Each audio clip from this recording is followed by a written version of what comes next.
Hello friends and welcome to Monster Monday. It's time to strap on a diaper because we're going fiendish with some demon.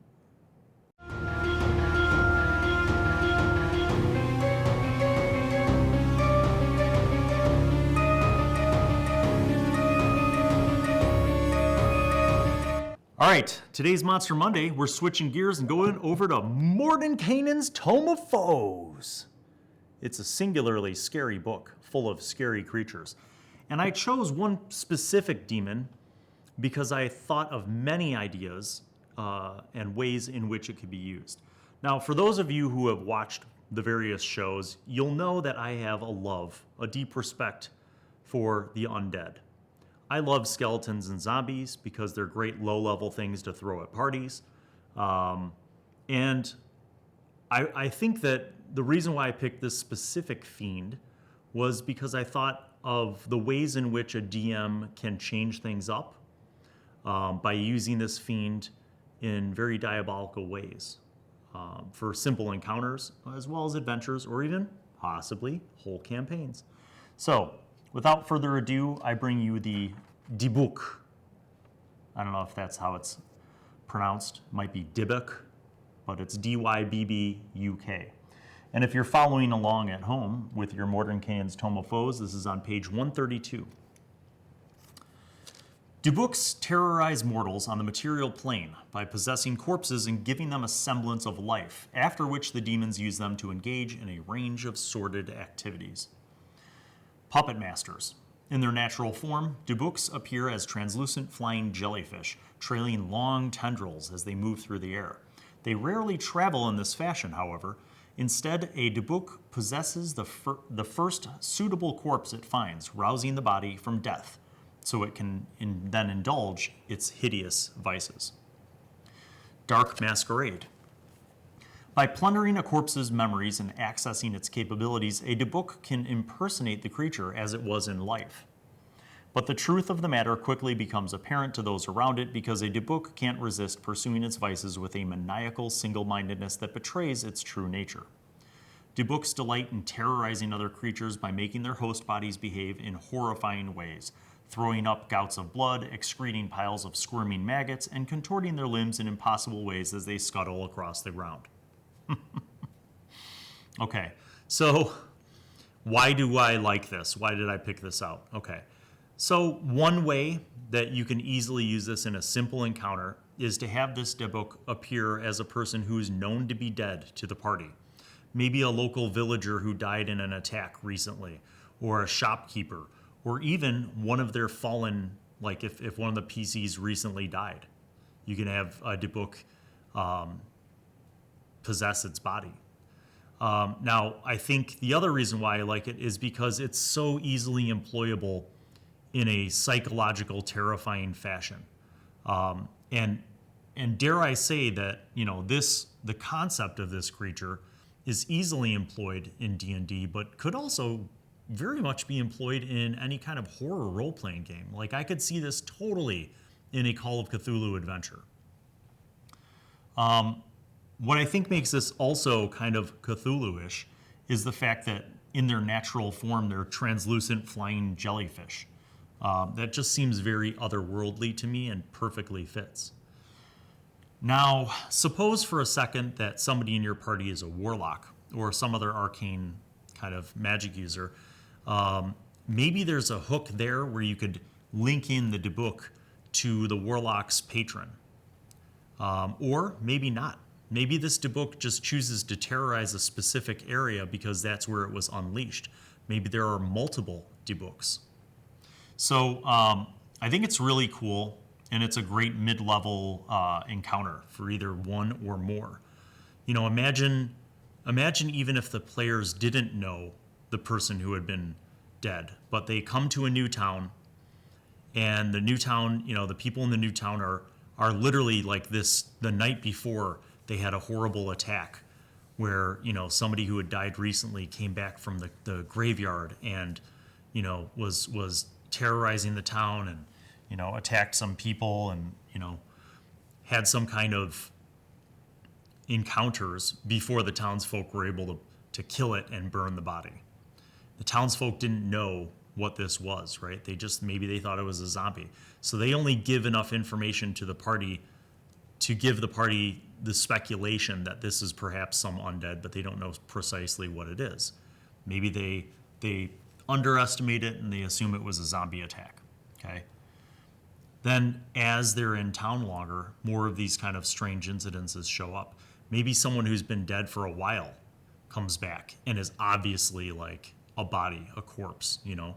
And so maybe the party gets a whiff of this and they think it's a zombie, and then this Dybbuk goes full, you know, exorcist on them. And then maybe the Dybbuk takes over, you know, maybe it kills someone who is alive and takes over their body so it's more fresh looking. And maybe that person is like an official, like the sheriff or the mayor. Now, you know, maybe the sheriff or the mayor calls these adventurers to a meeting to ask them for their help and is willing to pay from the town's coffers for their services in extinguishing this. And the Dybbuk is able to play it cool long enough to get the party to go to this plot of an old cemetery, which is basically just luring them to a trap so that other Dybbuks who don't yet have host bodies can attack and kill them. So a lot of opportunities there.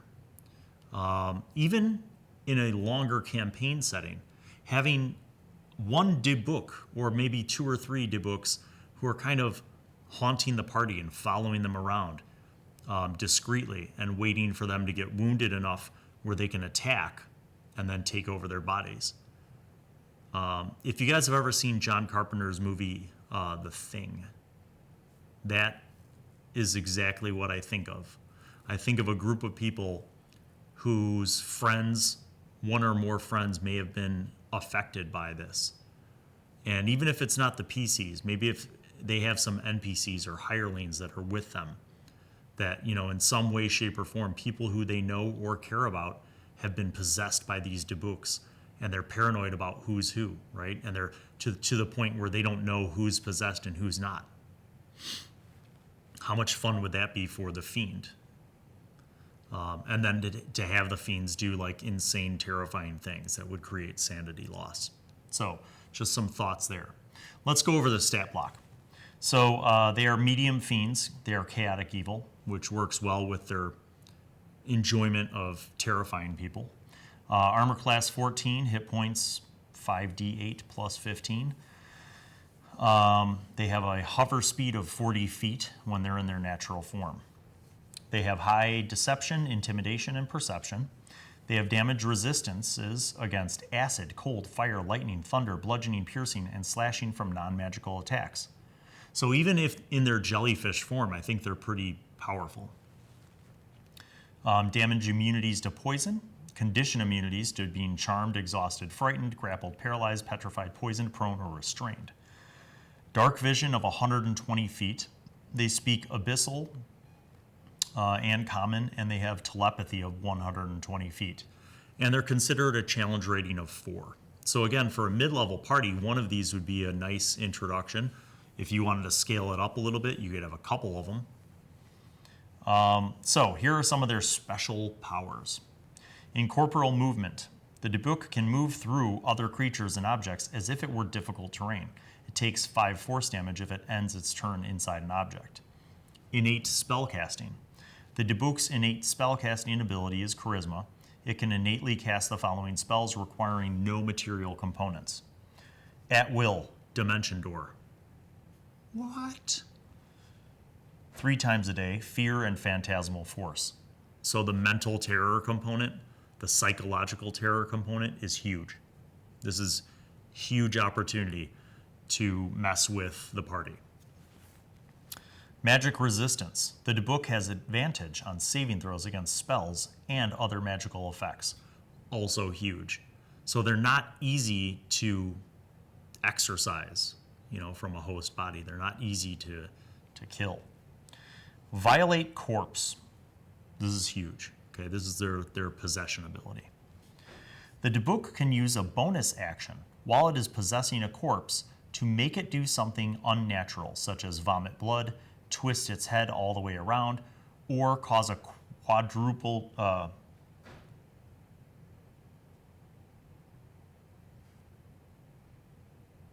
Oh, or cause a quadruped to move as a biped.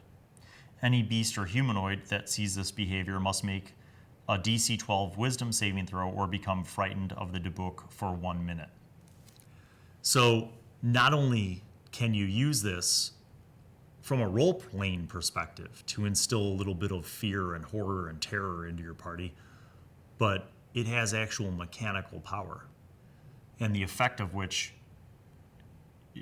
I think a lot of times people underestimate the frightened component, but that sure is an easy way for this creature, basically any round, to instill the potential upon a party or a group of people to panic and flee. The frightened creature can repeat the saving throw at the end of each of its turn, ending the effect on itself on a success. A creature that succeeds on a saving throw against this ability is immune to violate corpse for 24 hours. So if they succeed, they've summoned the courage to stand up to this thing, but if they've failed, they're terrified of it. So even just as an additional role-playing kind of immersive element, to be terrified of this thing is amazing. Let's look at actions. So in its form, it has the tendril melee attack, which is not to be scoffed at. It's +6 to hit. It's 2d8 + 4 necrotic damage. If the target is a creature, its hit point maximum is also reduced by 1d6.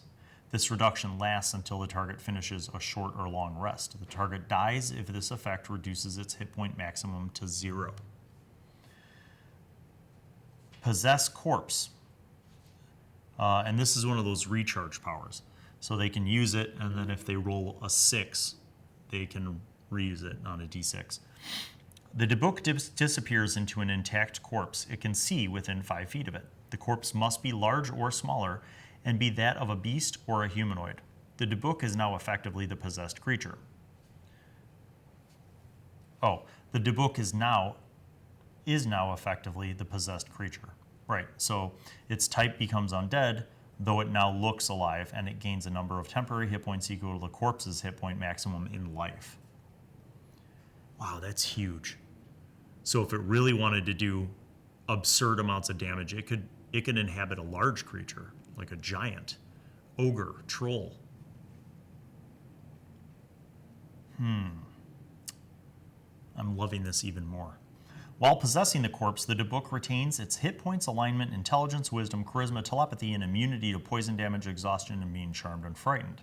It otherwise uses the possessed target's game statistics, gaining access to its knowledge and proficiencies, but not its class features, if any.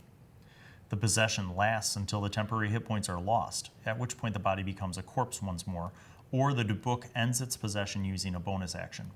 When the possession ends, the Dybbuk reappears in an unoccupied space within 5 feet of the corpse. So there's a lot of really sneaky tactics that this otherworldly creature can use to instill fear, to basically just burn the world down, to manifest chaotic evil in its truest form, to mess with people's minds, to... Now, here's a question. Would this fiend have some ultimate big end guy kind of game plan? I don't think so. I think someone like a hag or, a devil who's kind of out to maliciously take over or malevolently take over something, that might be possible. But the Dybbuk doesn't seem to be something that would possess someone and then have these complex plans to carry out. That would be maybe something more for like a doppelganger to possess someone's identity. But the Dybbuk is just straight up horror movie fodder. So if you want to add a little more role-playing, psychological terror, horror to your game, this is a great option. And it's a great option that you can play very subtly, or you could play it with multiple Dybbuks possessing different people and keep your party guessing and kind of instill this sense of paranoia.